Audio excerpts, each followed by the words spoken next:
This is a quick look at how photography has developed. Photography is hinged on the discovery that if you poke a hole in the wall of a dark room, you create camera obscura. Light passing through the hole is projected upside down and retains color and perspective. The first historical mentions of camera obscura in pinhole photography are by ancient philosophers Mauzi, Aristotle, and Alhazen. In 1490, Leonardo da Vinci records detailed descriptions of camera obscura and uses it to trace stuff. By the 1700s, camera obscura devices are common, and there's evidence to suggest artists like Rembrandt, Vermeer, and Caravaggio use them. Sketchy. In 1724, Johann Heinrich Schulze discovers that substances mixed with silver nitrate react to light. Sadly, the images fade soon after. Until one day in 1826, the world's first photograph is taken by Joseph Nicephore Niepce in France using a procedure called heliography. Voila! This exposure takes several days, and you can see the sun lights up both sides of the building. After his death, Niepce's partner Louis Daguerre continues his work and creates the first practical photographic process in 1833, the daguerreotype. In 1839, the French government buys and declares the daguerreotype free to the world. This is when cool stuff starts happening. Like the first photo of a human.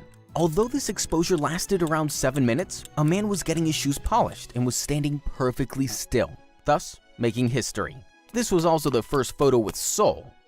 And of course, the world's first selfie is taken. In 1840, Henry Fox Talbot unveils the calotype, a process based on negatives that allows for paper copies to be made. However, Talbot tried to charge license fees for the calotype, so it didn't really catch on. Compared to Daguerre, whose name is now one of 72 names inscribed on the Eiffel Tower, Talbot spent his life fighting lawsuits and eventually gave up on photography. You could say Talbot became a bit negative in the end. It's also important to mention the contribution of Sir John Herschel, who published many essential research papers and coined the term photography, from the Greek words of light and drawing. By the 1850s, mobile photo studios were all the rage because photos had to be developed on site. Exposure times were about 3 minutes long, so people used neck braces and drugs to keep still. It's also why nobody smiled in early photos. What could be the world's first Photoshop occurs in 1861. The head of Abraham Lincoln is placed on a more noble body. The world's first color photograph is also produced. It's of a bow. In 1871, Richard Leach Maddox, who had an outstanding mustache, invents the gelatin dry plate. This means smaller cameras and no tripods necessary. Great success, old chap. Now, here's a cool story, bro. In order to settle the debate of whether all 4 of a horse's hooves ever simultaneously leave the ground, Englishman Edward Muybridge sets up 12 cameras with wire triggers in the path of a galloping horse. The world's first photo sequence proves that they do. In 1885, George Eastman, founder of Eastman Kodak, invents roll film. The first handheld camera, the Kodak, goes on sale in 1888. Why Kodak? Because Eastman just liked the letter K. The Kodak came preloaded with 100 exposures that needed to be sent back to the factory for processing and reloading when the roll was finished. Eastman takes mass-market photography a step further in the early 1900s with the Brownie, an affordable box camera that introduces the concept of the snapshot.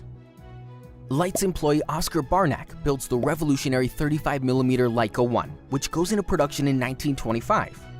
The camera allows photographers to go mobile and capture the moment. Some of the most iconic images in history would later be taken on Leicas. The first single-lens reflex SLR camera arrives in 1949. And the first digital image is created from a scan in 1957. However, digital cameras would only arrive a little later, in 1975, when Steve Sasson, a young engineer working for Eastman Kodak, invents the first digital camera. But nobody at Kodak is interested in digital. Who wants to see their photos on a TV? Why change the profitable film photography formula? Too late. Kodak only later switches to digital in 2004 and files for bankruptcy in 2012. The digital revolution begins in the 90s. DSLRs, point-and-shoots. Photography had never been more accessible. Well, until the first mobile phone with a camera came out in 2000. Game changer.